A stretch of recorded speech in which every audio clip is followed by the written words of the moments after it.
For today's video nga, meron nga tayong isusurprise na may birthday. Ang aming bunsong kapatid na si Danica. So yan, nagpe-prepare na nga kami. Pati yung mga kaklase niya nandito na rin para isurprise si Danica. So, kumpleto ng lahat. Siya na lang po ang hinihintay. Hanggang sa dumating na nga siya. Ayan ang ating birthday celebrant. Happy birthday, bunso! At yan, dumating na rin yung mga classmate niyang pinatago namin para hindi sila makita. At yan, isa-isa na nga silang pumasok. At yan, kinantahan na siya ng happy birthday ng kanyang mga classmate. Happy birthday to you.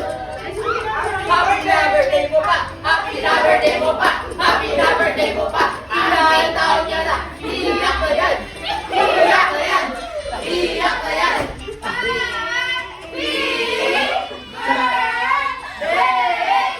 Oh, diba ang kulit? Ayan, ginanap nga namin dito sa aming shop. Yung surprise, dahil katabi lang nito yung kakainan naming Tabs Korean flavor. So, ayan na nga, pinag-wish na nga namin yung aming bunso. At sana matupad ang mga wishes mo. At love na love ka namin. Happy birthday ulit. At syempre, after nga, pupunta na tayo sa kabilang katabi ng shop namin. Doon lang po tayo kakain sa Tabs Korean flavors. Meron nga pala silang promo dito. Pag birthday mo is free ka. So, dapat meron kang dalawang paying na kasama para ma-free ka. Hindi yung pupunta ka dito, ikaw lang mag-isa. Hindi po pwede yun. At tumatanggap din sila kung birth month mo ngayon. Free ka din dito. Basta meron kang kasamang paying na 4. So, mapi-free ka dito. At syempre, kung pupunta ka rito, kailangan mong magdala ng ID na katunayan na birthday mo nga ngayon at birth month mo ngayon. So, huwag niyo pong kakalimutan ng ID niyo dahil hindi kayo madi-discount, guys.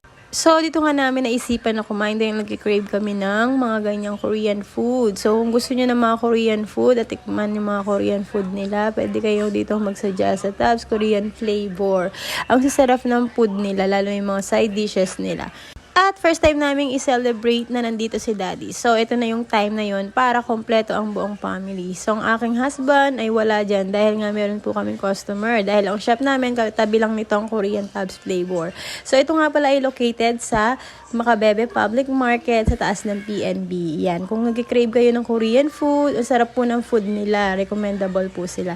Napakasarap. At syempre, yung mga staff dito, ang babait din nila. Talagang masiserve ka nila ng mabuti. At yan nga, dahil unlimited nga yung ating pagkain, kaya sinusulit namin. At may time limit nga pala ito. May 2 hours ka para kumain dun sa binayad mo. Super sulit na dahil yung tiyan mo ang mismong susuko. So, first time nga namin kumain dito sa Korean food. At talaga namang masarap pala ang kanilang mga food dito. Parang nakakarating na ako ng Korea. At iyan nga pala ang mga deep size at banchan nila. Yan, makikita nyo yan pag isi-serve nila sa inyo.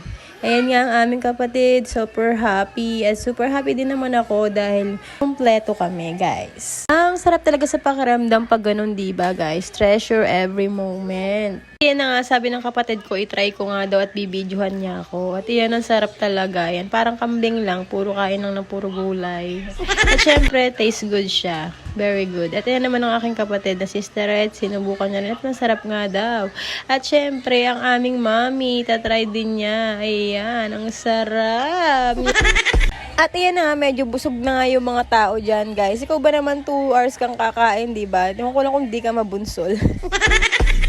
At ito pala ang epekto ng samji kapag nabubusog ka, no? Ayan na, napasayaw na yung kapatid ko. Tinitigan ko. Nilapitan ko. Hanggang sa may diwata, magising ko. Nalasing. Kagabi.